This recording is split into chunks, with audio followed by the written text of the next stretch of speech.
The Umpqua Battle, Fur Trade, Fury, and the Fight for Territory. 1828, southwestern Oregon.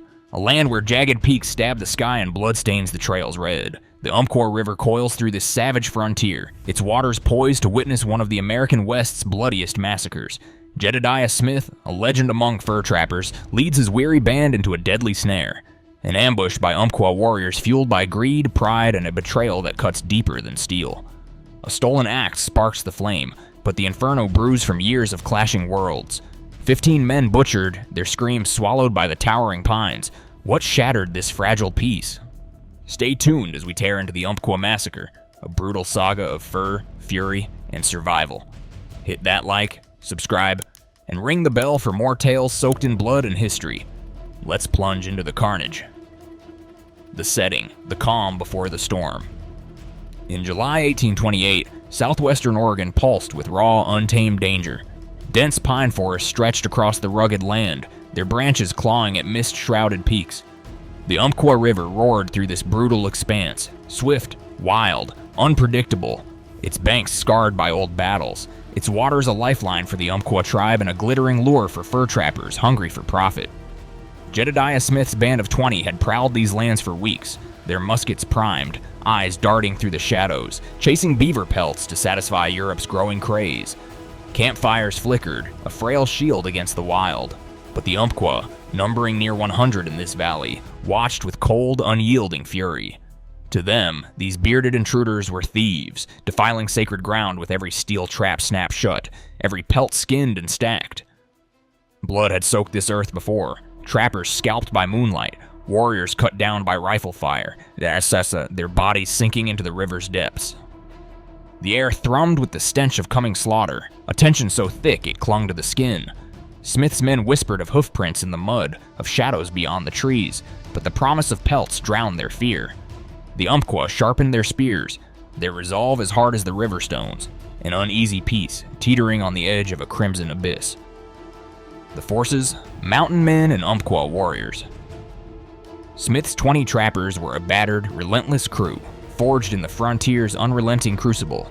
Their buckskin jackets hung patched and crusted with dried blood, faces gaunt from months of frostbite, gnawing hunger, and sleepless nights under starless skies. Muskets thundered in their calloused hands, bowie knives, edges dulled by game and gore, gleamed wickedly at their hips. Elias Carver towered among them, a hulking figure with fists like iron hammers. Tales swore he'd smashed a man's jaw over whiskey, his temper a spark waiting to blaze. Jedediah Smith led with a quiet, scarred resolve. His brow etched from a grizzly's claws in 23, his name a legend whispered from the Rockies to the Pacific. A man who'd faced death with steady eyes. Across the river, the Umpqua warriors stood as a mirror of ferocity, their strength rooted in the land they'd die to defend. Chief Qualis, grizzled and unbowed, wore scars like a warrior's map, his voice a low growl that hushed the wind through the pines. Tennis, his young second in command, burned with a thirst for glory, his sinewy frame taut as he gripped a bow strung with obsidian-tipped arrows that could split bone with a whisper.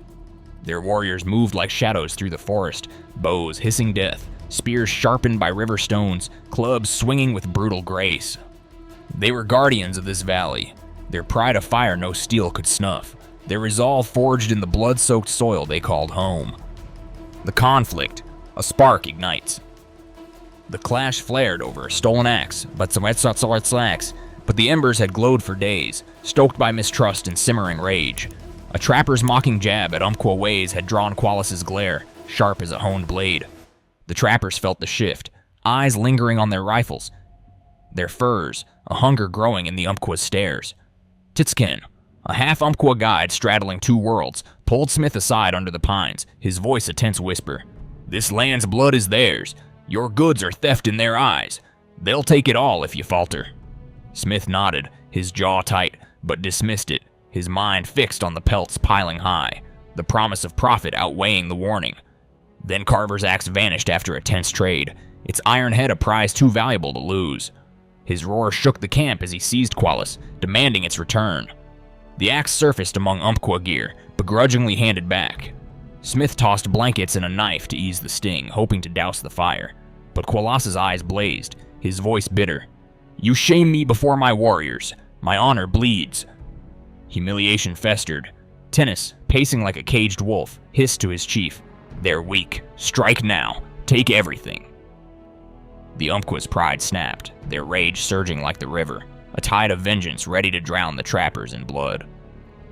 The battle, the Umpqua massacre. Dawn broke bleak on July 14th, a shroud of mist cloaking the riverbanks, the air thick with pine and the sour breath of death. Smith, Carver, and Pruitt slid their canoe into the Umpqua's sluggish current, scouting ahead while the camp stirred behind, men stretching by dying fires, muskets propped against packs. The Umpqua approached, their smiles tight as bowstrings, hands hidden beneath robes of deerhide stitched with sinew. Scon's warning cut through the stillness like a blade. "They mean to kill you." Smith's jaw tightened, his hand brushing his pistol, but he pressed on, sensing the storm about to break. Then it exploded. A war cry tore the silence, shrill and guttural, as arrows hissed from the fog, thudding into flesh. The camp erupted into chaos. Trappers scrambled for muskets as 50 Umpqua warriors surged forth, their faces smeared with black war paint, eyes glinting like flint.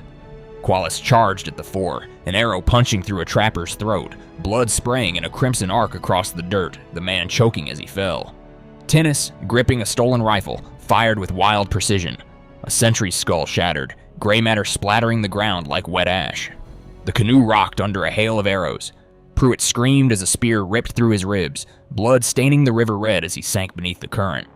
Carver's pistol cracked with deafening force, blasting a warrior's chest open, crimson blooming through torn hide as the man crumpled. Smith paddled furiously, shouting, "Hold the camp!" his voice raw over the rising screams.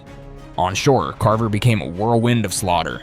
His massive frame barreled through the fray, his bowie knife slashed a warrior's throat, blood gushing in a hot stream, soaking his buckskin red. Muskets roared in ragged bursts, powder smoke choking the air, but the Umpqua pressed in. Spears plunged with lethal force, one skewering a trapper's eye. The orb bursting as he shrieked and collapsed. Another blowing a gut open, entrails spilling in a slick, wet heap onto the dirt. The trappers formed a crumbling circle, fighting with desperate strength, their shots tearing through flesh, but the tide of warriors was relentless, their cries a chorus of death. The final stand. The nightmare stretched on, screams clawing through the haze, the ground slick with blood and mud. 20 trappers dwindled to 8, then 6, their breaths heaving, hands trembling on triggers. Smith fought his way to shore, blood-soaked and gasping, locking eyes with Carver, a fleeting nod of defiance amid the chaos. Outnumbered, they braced as Umpqua warriors closed in, shadows weaving through the mist. Then Qualis faltered. Half his men lay dead or dying, their bodies strewn among the fallen trappers, and with a guttural roar, he signaled retreat.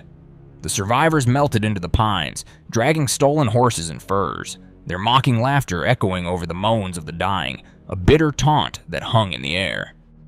The aftermath, a hollow victory.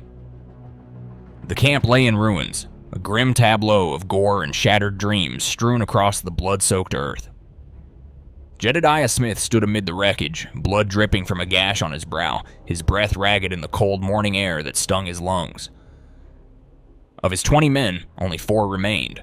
Carver, his fists still clenched, stared at 15 comrades sprawled in the dirt, their bodies hacked apart, eyes frozen in terror, mouths gaping in silent screams. The Umpqua had paid a steep price too. 20 warriors littered the ground, blood pooling beneath them, a brutal toll for the furs and horses now vanishing into the mist beyond the trees. Smoke curled from smoldering packs, the stench of gunpowder and death clinging like a curse, the silence heavier than the screams that had filled the dawn. Smith's gaze drifted to the river, its waters stained red with the blood of friends he'd sworn to bring home, faces flickering in every ripple, a weight pressing hard on his chest. The Umpqua's taunts lingered in the forest, a bitter gnaw at his resolve. Scon's fate hung dark. Some swore they saw him flee with his kin, bloodied but alive, his loyalty torn.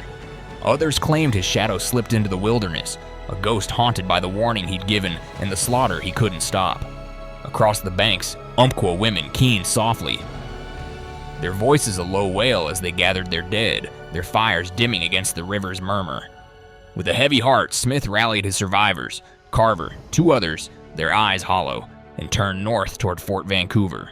Each step through the mud felt like a betrayal, of the dead left unburied, of the promise broken in this savage dance of vengeance. The Umpqua massacre carved its mark deep into the frontier, a legend born in blood and ash. Final thought. The Umpqua River ran red that day, a brutal testament to clashing worlds torn apart.